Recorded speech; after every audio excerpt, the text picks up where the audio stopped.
Hello friends, yesterday we have discussed on the basic but very important topic of our speech is noun. And today, parts of noun is to be described by myself. कल मैंने proper noun पर चर्चा किया था और proper noun के बारे में मैंने बताया था कि व्यक्तिवाचक संज्ञा अलग अलग व्यक्तियों के नामकरण को कहते हैं. In this link, now today I am going to discuss on common noun because it is related with proper noun. Resemblance of the same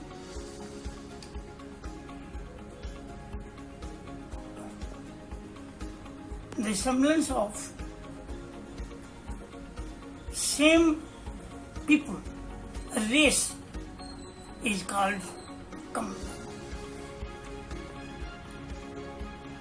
व्यक्तिवाचक संज्ञा जब कई इकट्ठे होते हैं तो कॉमन नाउन बनता है. और कॉमन नाउन चूंकि प्रॉपर नाउन से विशेष रूप से संबंधित इसलिए है कि without resemblance of proper noun common noun is not possible. Common noun पर भी कुछ चर्चा मैंने कल किया था. एक जाति, एक समुदाय विशेष को कॉमन नाउन कहते हैं. As for example boy, girl, cow, elephant, pen, copy, कलम, etc. All these things are common noun. Because if you say boy, it means the voice of whole of the world. Intimation and bifurcation is called proper noun. Boy means the boy of whole of the communities together. Common noun जातवाचक संज्ञा जिसको हिंदी में हम लोग कहते हैं वह एक जात विशेष को जातवाचक संज्ञा कहते हैं. जैसे लड़का कहेंगे तो सारे लड़के उसमें आ जाते हैं. और कॉमन नाउन की एक खासियत है, एक विशेषता है, वो ये है कि common noun contains singular number and plural number both. But how it is to be bifurcated with proper noun?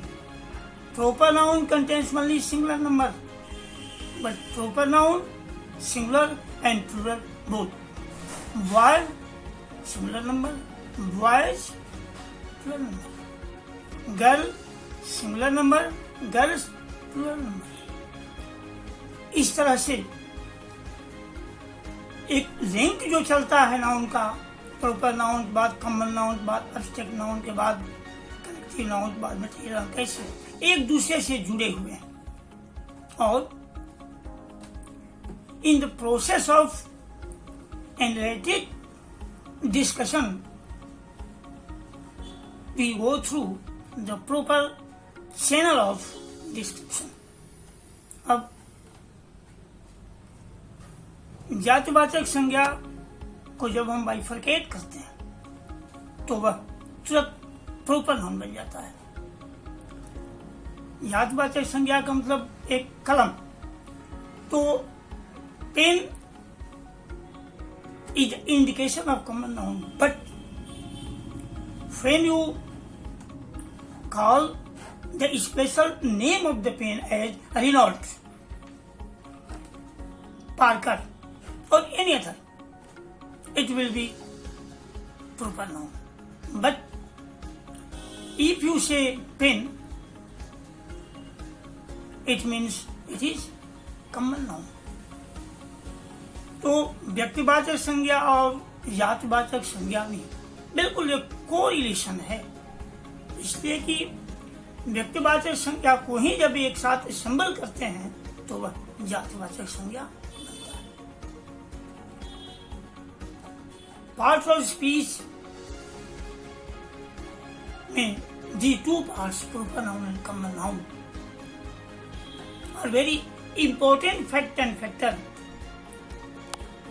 for the combination, for the reconstruction of sentence. Now let us proceed towards the next important thing of common noun. As I have already told you, that both of the parts of the speech as noun, proper noun and common noun, very important. Why? Why it is very important? Because the linking of all the parts of sentence go through this process. Noun, that is the subject of the sentence, it is called doer. So doer consists one by one whole parts of the speech. संज्ञा अपने साथ सारे जितने भी इसके parts हैं सबको एक साथ लेकर चलता है. कॉमन नाउन के बाद एब्स्ट्रैक्ट नाउन आता है, जिस पर कल मैं चर्चा करूंगा. Tomorrow we shall start the third part of noun, abstract noun, and in this process all parts of noun will be integrated one by one only to show what is the relation of five parts of noun each other. Okay, thank you. कल फिर मिलते हैं नए topic के साथ. Please like and subscribe for the betterment of your study point and myself also.